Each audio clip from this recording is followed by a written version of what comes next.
Hello everybody! Thanks for joining me in another fursuit making video. Today I will be gluing in the teeth on this wonderful feline head base that a client has commissioned me for. They came to me earlier last year asking if I am available for commissions.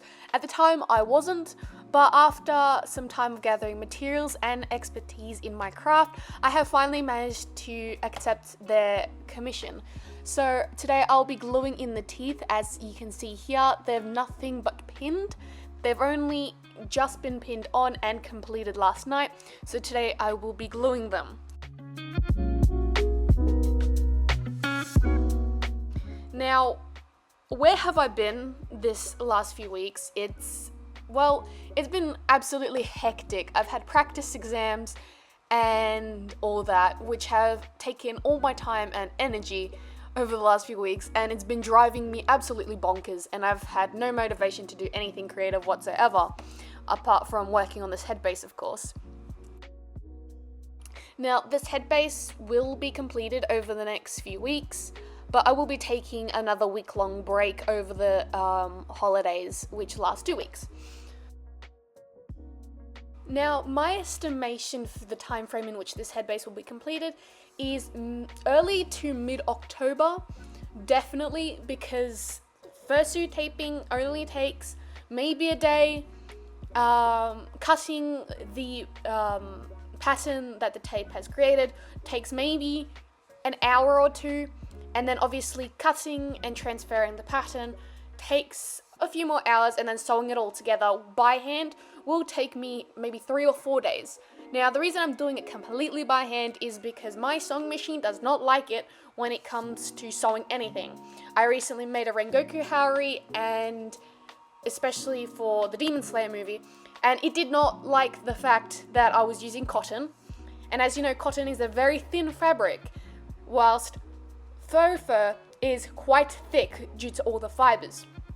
And therefore, if my sewing machine does not accept a thin fabric, it is not going to work with a thick fabric like faux fur. So it's going to take me a lot more time to do it by hand, but in the long run, the quality will be much higher.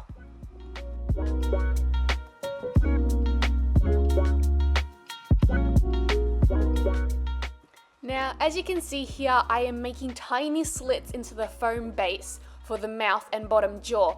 This allows me to insert the teeth with hot glue so that the teeth have somewhere to sit, sort of like how teeth are in real gums. Now, this is really good when it comes to making sure that they fit right and making sure that they are firmly attached to the base. Otherwise, they'll just be free floating, and I am at risk of accidentally yanking them out.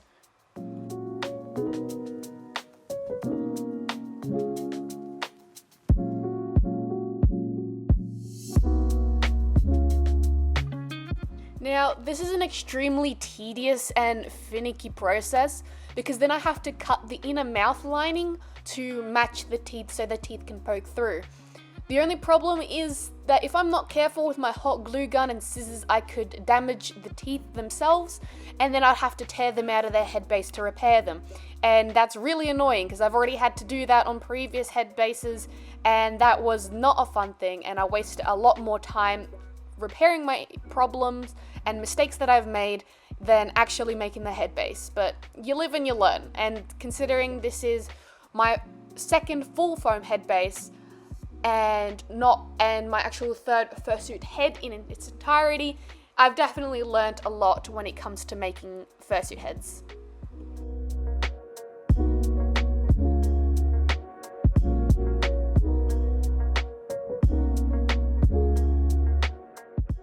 Here I've completely glued down the inner mouth of the lining and added the magnet into the head.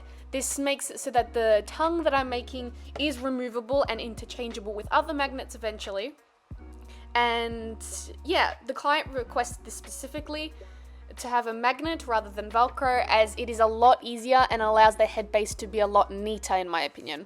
I really enjoy making magnetic pieces because it allows me to experiment a little bit while also keeping it to the client's wishes and reference.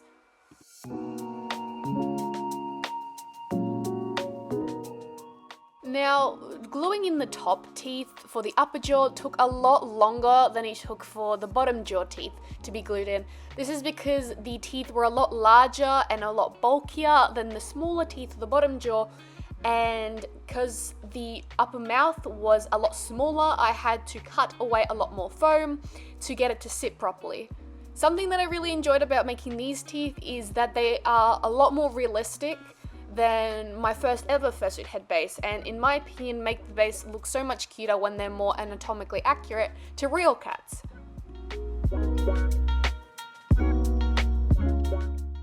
Now here I'm just cutting away the excess lining of the inner mouth.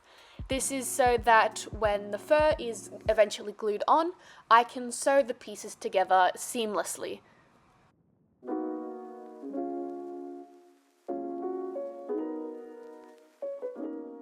So yeah, this is how the base has turned out.